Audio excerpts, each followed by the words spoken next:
Maliit pa po. Oh, meron. Meron naman di ba? Oh. Maliit pa. Pa-thank you din tayo kay Lord. Ito na lang po kahit Oo. So, at least meron.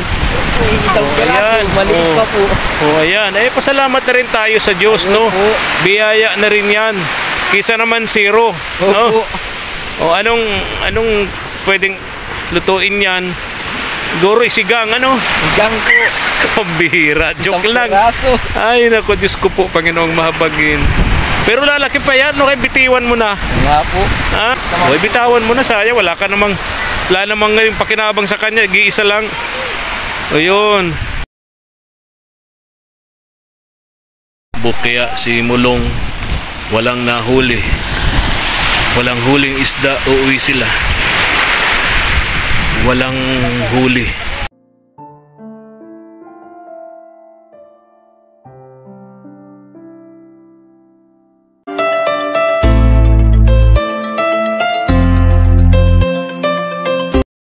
Good morning. Isang makulimlim na umaga po mga ka-KSP katulong sa paglingap araw ngayon ng Sabado. Sabi po ng Pag-asa, meron bagyong paparating o baka nakapasok na nga po sa PAR, sa Philippine Area of Responsibility, at ito po ay bagyong Siguring. Ayon po sa pagtaya ng Pag-asa, ito daw po ay may possibility na maging super typhoon. Wag naman sana pag-pray po natin, wag na po sanang matuloy itong nagbabantang panganib dito po sa kalupaan ng Pilipinas, no? O kaya ay matunaw na lamang po sa gitna ng karagatan para wala na po itong maperwisyong pamang buhay at ari-arian, especially po yung mga ikahus po nating kababayan, mga naghihirap po nating kababayan dito sa Pilipinas. Oh, may kusina na sila doon, no? Gumawa si Mulong ng kusina niya, very good. Kaya lang wala yatang tao, sarado. Oh, sarado nga. Tatanong ko daw kung nasaan sila. Tao po. Nako, sarado nga. Tatanong ko sa kapitbahay. Ayun. Ay, Tay Johnny, good morning sa'yo. Saan ka galing? Sa kabila po, nagagamas doon sa farm mo? Tataniman ko po. Very good. Huwag masyado kayong magpapagod at nagtigil na po ta. okay na ang katawan nyo? Malusog? Kayang-kaya na? Inaabot, tinatahinga. Oo, tama. Ingat kayo masyado. Huwag masyadong pilitin. Tay Johnny, mahirap na. Kasi unang-una, nasa edad na rin. May edad na rin, no? Asan po si Namulong? Po. Asan si Namulong? Nasa dagat po, nagpapangkiyata yun. Okay. Papangki. O, manghuling isda? Kasama yung... Kasama po yung asawa sa mga anak. Okay. Puntahan ko muna Tay Johnny, ha? Umpo. Dito po sa dagat dito? Umpo. Opo. Salamat Tay Johnny, ha? Umpo. Thank you po. Ingat po kayo. Tayo doon. Dagat na pinupuntahan nila para manghuli. Ayan. Saan kaya dito? Sinamulong.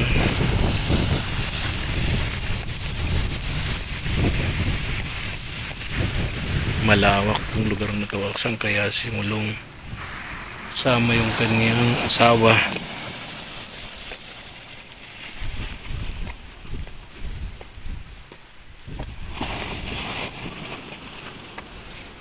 Mga taga rito sa lugar na to, karamihan sa kanilang hanap buhay mangisda and gumawa ng pawid. Pagka masama ang panahon, syempre walang huli. Yung maganda nga ang panahon, wala ding huli. Kasi yung maliliit na mangingisda, sa tabi lang sila. Wala namang isda sa tabi. Naandun yan sa gitna ng dagat, sa malalalim na bahagi nito. Ang nakakahuli lang dun yung malalaking sasakyang pandagat. Kaya kawawa yung mga maliliit na mga mangingisda. Kaya simulong magdamag, wala namang halos huli. Sakto lang makabili ng 1 kilong bigas at kunting ulam. Saan kaya dito simulong? Ayun, parang yun. Parang yung isang yun. Yung kulay green na damit. Ayun. Tingnan natin, lapitan natin. O ito, anak to ni Mulong. Halika. Bless, anak to ni Mulong. Ayun. Bless. Asan ang papa? Ha? Asan ang papa? Nasaan? Turo mo. Ayun. Ayun, si Mulong. Asan ang mama mo? Ha? Ayun. Oh. Ano kayo diyan? Ha? Naghihintay ka kay Mulong. Hihintay kayo kay Mulong. Oh, mabuti may dala kang payong. Nako. Oh. Mahirap mo ba dyan? Mataas o ano? Delikado. May dala kang bata. Kanina pa kayo dyan? Naghihintay kay Mulong. Oh, may dandahan ka pag akit ha. Diyan ka. O, akit ka? Oh. Puntahan ko muna si Mulong ha. Kanina pa yung si Mulong dyan? Kanina pa pong madaling araw. Ano oras na nagsimula? Alas 6 up. Alas 6 po na. Ha? Alas 10 po. Alas 2. Sana may huli, ano? Oo, sana may huli. Kawawa naman si Mulong, laging walang huli. Sana nga po ay may huli. Wala po kaming bigas. Sakit pa po yung bunso ko. Wala kayong bigas? Alin may sakit? Bibi po. Lagnat? O, uso ngayon yan ha? Okay, saglit lang ha, puntahan ko si Mulong ha. Puntahan natin si Mulong. Bakit may dala kang ganyan? Ha? Lagyan siguro ng huling isda ng ama. Ayan. Sana may huli naman si Mulong. Kawawa naman kung wala. Nung huling punta ko rito, magdamag daw siya dito. Yung huli niya nang ibenta, tamang pamasahe lang ng kanyang ina. Pumunta ng bayan yata yun sa center.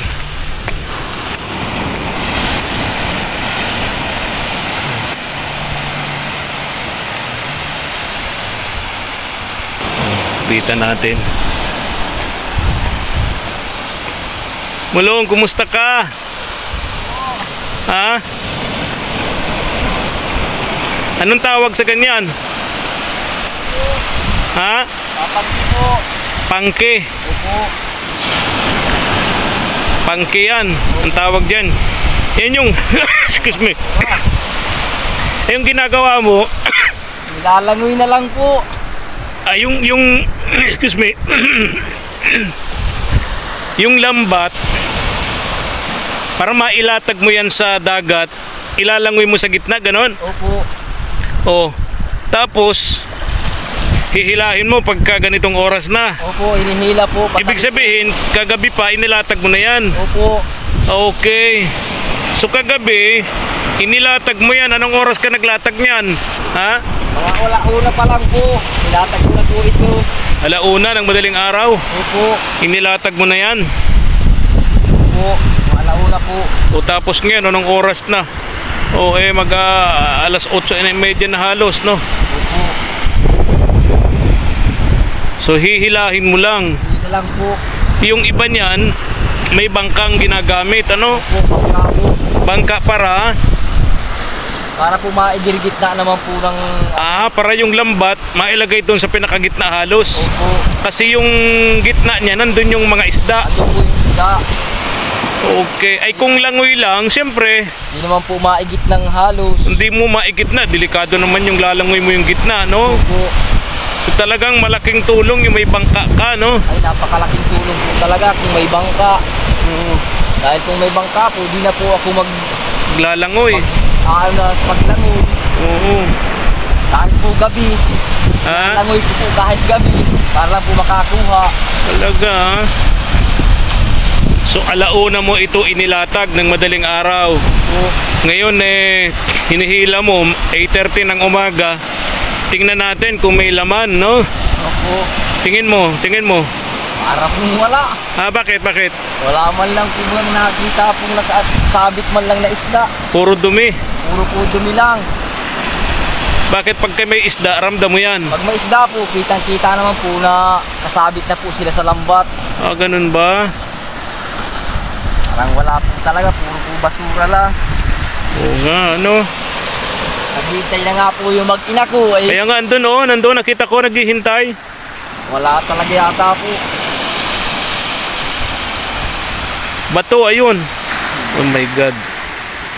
Wawa naman talaga itong ating mga kababayang maliliit na mga mangingisda kapag ka ganito ang sitwasyon. Mabuti yung mga negosyante na may malalaking sasakyang pandagat, maraming nahuhuli kasi doon sila sa pinakagitna. O kaya yung mga nagbubuli-buli, yung mga nag-illegal fishing, no? Po. Maraming nahuhuli, yung mga nagda-dynamite fishing, no? Fishing po. Oo, pero sa tulad ninyo na nagliligal, pahirapan talaga. Hirapan na po. Wala po talaga. Wala talaga. Nakaisa. Ha? Wala nga po nakaisa. Wala. Wala nga po. Baka meron pa. O yung anak mo, nag-aabang din siya, oh.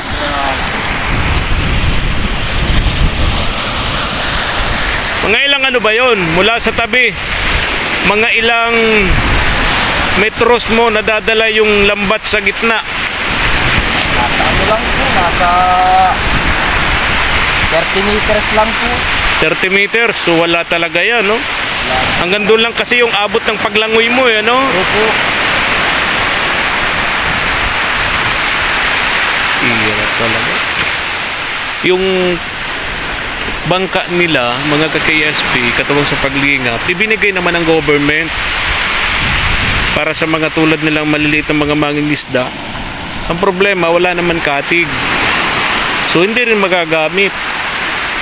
Hindi magagamit ng mga fishermen kasi nga, yung bangkang ibinigay, wala namang katig. So, kakailanganin pang gumastos yung mga maliliit na mangingisda yung paggawa ng katig. Kaya sabi nga nito ni Mulong, nasa 11,000 ang magagastos para doon sa paggawa ng katig ng kanyang bangka. At pag nagawa na po yung katig, tatakbo na yun, magagamit na yun sa pangingisda. Isa. Ha? Maliit pa po. Oh, meron. Meron naman, ha, diba? Oh. Maliit pa. Eh, pa-thank you din tayo kay Lord. Ito na lang po. Kahit Oo. No, at least meron. isang piraso. Ayan. Maliit Oh. pa po. Oh, ayan. Eh, pasalamat na rin tayo sa Diyos, no? Opo. Biyaya na rin yan. Kisa naman zero. No? Opo. O, anong pwedeng lutuin yan? Siguro isigang, ano? Hanggang po. Pambihira. Joke Isang lang. piraso. Ay, naku, Diyos ko po, Panginoong mahabagin. Pero lalaki pa yan, no? Kaya bitiwan mo na. Nga po. Ha? Siya po. Lalaki Baka lumaki pa. Pangalanan mo. Ang ganyang isda, mga ilang buwan bago lumalaki yan? Ano lang naman po. Ito madali lang naman po lumaki. Mga ilang buwan? 1 buwan lang po. Malaki na po. 1 buwan lang? Opo. Oo, talaga, ha? Hoy, bitawan mo na, saya. Wala namang ngayong pakinabang sa kanya. Gi-isa lang. Ayun. Pasalamat siya. Ayun. O, after 1 month, balikan mo. Malaki na po siya. Malaki na yon. O, siguro, after 1 month, maraming ganun ang mahuhuli mo kasi baka meron ka ng bangka noon, no? May magagamit ka na. Kung magagamit mo yung bangka na yun, malalagyan natin ng katig. Mga ilang metro, kilometro mula sa tabi ang mararating mo noon para sa gitna. Po sa, kahit po sa mga 5 kilometers po kaya na po. Oo, talaga. Sa gitna mismo. Sa gitna na po. Talaga, ha? Kapag ano na po ng pangki, Laking- kahit paano naman po makakuha na po doon. Malaking tulong yun Malaking tulong po. sa pamilya mo, syempre, no?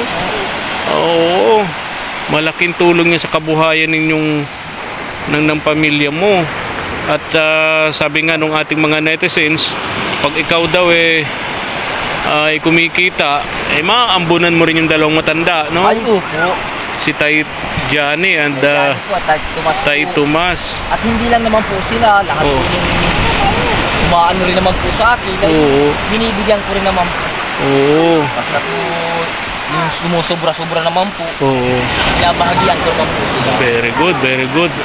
Maganda yung kaugalian mo na yan, maganda yung kaisipan mo na yan na Kuya Mulong, no? Kapag ka meron, share the blessings, no? Very good. So, bukya tayo ngayon. Wala po. Ha? Paano yan? Wala kayong bigas. Wala nga po. May sakit pa tong anak mo, wala pang gamot daw. Di ba paracetamol yun? Kahapon Paracetamol. nga po ay naghahanap po ako ng gamot kahapon. Eh, wala rin ako na ang kahapon. Talaga, no? Eh, Sa amin po ang magkakapay. Huwag mo nang dagdagan tong anak mo, ha? Ay, di na po. Tama na yun, Tama ano? na po talaga yan. Oo, hirap ng buhay, Mulong, no? Para po sa akin ay masaya na po ako sa 3 kong anak. Tama.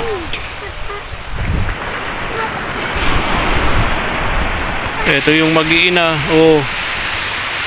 Rochelle, bukya ngayon yung asawa mo.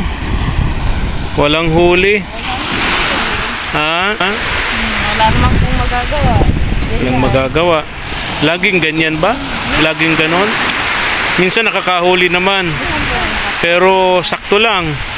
1 kilong bigas. Sabi nga ni Mulong ng isang araw, kabili daw siya 1 kilong bigas, then pinamasahe nyo yung sukli. Papunta ng bayan. Isa po kami center. Punta kayong health center. Ito yung may lagnat ni. Oo. O yung 2 bata o naligo na. Oo. Isa lang araw po makapunta sa dagat. Oo.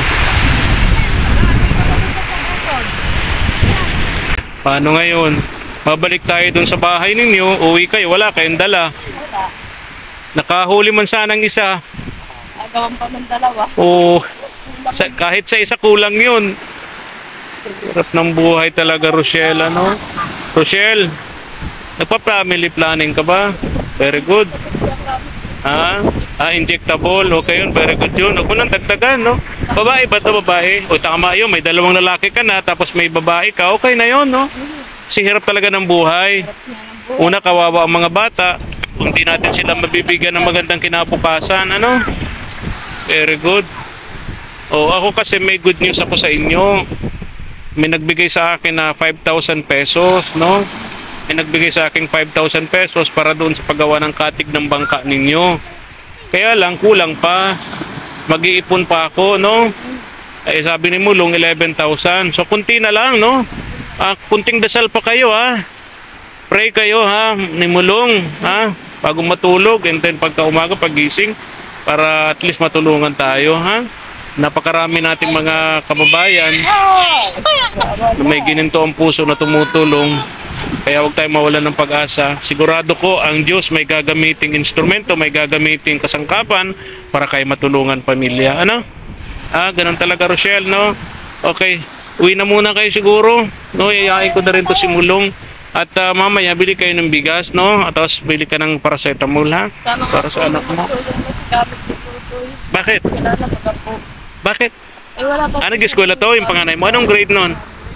Grade 1. O, wala pang gamit. Wala pa po. Wala pang bag. Walang bag, walang notebooks, ganoon. Okay, kailan ang pasukan? Ngayon pong pizza 4. Pizza 4 ang pizza ngayon. Pizza. Matagal pa. O, sige, ha. Gagawa ko ng paraan. Grade 1. Okay, grade 1, bag, ano? Notebooks. Sige ha, Rochelle. Ayan na si Mulong, pupunpunan niya yung kanyang ano, pangke. Awa naman si Mulong. Nilatag niya yung kanyang lambat, 1:00 ng madaling araw. Binalikan ng ngayong oras, 8:30 halos. Walang laman. Bukya tayo, Mulong, ano? Kaya Laging ganon, ano? hindi na lang po. Pero alam mo, dapat tayong maliliit na mga mangisda, nakitayo, parang mangisda naman din ako. Lagi kong sinasabi, kahit nung nasa radyo pa ako, yung mga mangingisda, dapat mayroong iniisip na alternatibong paraan ng hanap buhay. Sa panahon na wala talagang masyadong huli, dapat mayroon silang iba pang hanap buhay na naiisip, no? Ikaw ba, kapag anong hanap buhay pang alam mo? Anong hanap buhay pang alam mo bukod sa pangingisda? Saan po, pag wala po ako nahuli sa pangingisda, nagkakarpintero naman din po ako. Kaya lang po, sa ngayon, wala naman po nagpapatrabaho nga nagpapagawa ng mga bahay. Kaya po, bakante rin po. Paghahanap. So, ang talagang alam mo is manghuli ng isda and then maging karpintero. Opo. Parehong may problema, no? Parehong hindi maaasahan, no? Pero talaga pinakasolusyon, paggawa natin yung bangka. Malaking tulong ba yun sa tingin mo? Ay, napakalaking tulong po sa amin. May mahuhuli ka sigurado na doon? Makahuli na po kahit po sabihin yung para allowance lang naman po ng aking pamilya. Makakuha na rin po sa Okay. May good news ako, Kuya Mulong.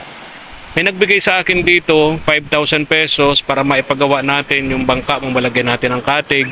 Ang problema, sabi mo nga 11,000. So mag-iipon pa ako, no? Sana may magbigay pa sa atin, no? Sana nga po. Sana po sa mga nakapanood po ay humihingi pa po ako ng tulong ninyo. At ito na po yung tatanawin kong malaking utang na loob sa inyo para po makatulong sa aking pamilya. Nagbigay sa atin si Sir Efren Tibay ng Canada, yung kanyang asawa, Ay, no? Maraming salamat po, Sir Efren. Ng Canada. Salamat po ng Canada. Maraming Nakita salamat nila po. ang pagsusumikap, mumulong, kaya lang talagang hirap na hirap, no? Kaya sabi niya, pakibigay ko sa iyo itong 5,000 pesos para maipagawa yung katig, no? Ayun, so ang Salamat po. Maraming salamat. kaya ang gagawin natin, mag-iipon pa ako ng another tulong, no? Sana may magbigay pa sa atin 7,000 pesos. Pero kung wala, sa sunod na buwan, pag binigyan ako ni YouTube ng maganda-gandang sahod, ako na magbibigay, Maraming salamat po. kay ako nang Efren. magpupuno doon sa 7,000, ano? Maraming salamat po kay Efren dahil po sa inyo. Natutupad na rin po yung gusto kong mangyari na magawa po yung bangka ko para po makatulong sa amin. Sige, Mulong, mag-pray tayo, ha? Magdasal tayo. Alam mo, walang imposible sa Diyos, no? Walang imposible. Lahat ng mga pagsubok natin, walang ibang gagawa ng paraan, siya mismo, ha? Yung solusyon nasa kanya mismo. Yung problema ngayon, siya rin ang nagbigay niyan sa atin. Pagsubok yan sa atin, no? Hindi naman tayo po bibigyan ng problema ng Panginoon kung hindi natin kaya. Tama, tama. Very good yung kaisipan na ganyan na, Kuya Mulong. O paano, uwi na tayo. Opo, wala po. Oo, bigyan ko kayo ng pambiling bigas muna dito. Ay, maraming salamat po kay Efren. Tsaka pambili ng kahit paracetamol nung anak mo, ha? Po, maraming salamat po.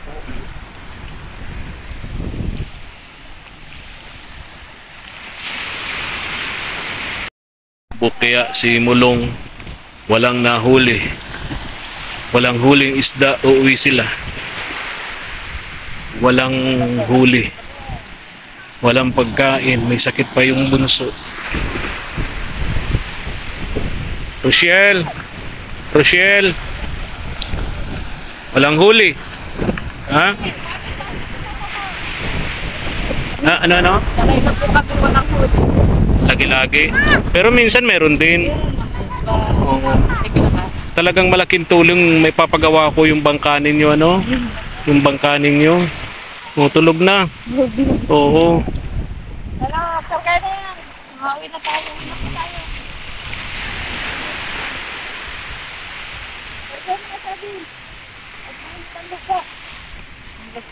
Maraming salamat po kay Efren sa iyo. Talaga pong yan po talaga yung pangarap ko po talaga na magawa na po yung bangka. Maraming salamat. Sige. For the meantime, dahil wala kang huli, wala kang pambiling bigas, wala kang pambiling paracetamol, yung bunso mo ay may lagnat, no? O, bigyan ko muna kayo ng konti rito. Ito, bahala ka na dito, Mulong, ha? Ay, maraming salamat po kay Efren. Bili kayo ng bigas, ha? Maraming salamat po kay Efren at makakapambili na po ng bigas, makapambili na po ng gamot ng bunso ko. Salamat po. Sige, ingat kayo, ha? Rochelle, ingat kayo, ha? Okay.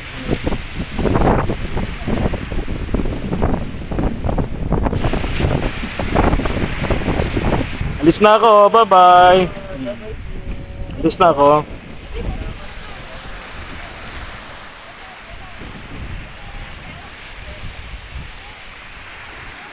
Tawa naman pamilya nito. Simulong porsigido naman sana sa buhay. Kaya lang talagang sa panahon niya napakahirap ng isda. Lalo kung gamit mo lang ilang bat, wala ka namang bangka. Sana maipagawa ko ng bangka nila para may magamit mo sila. Malaking tulong sa kanilang pamilya.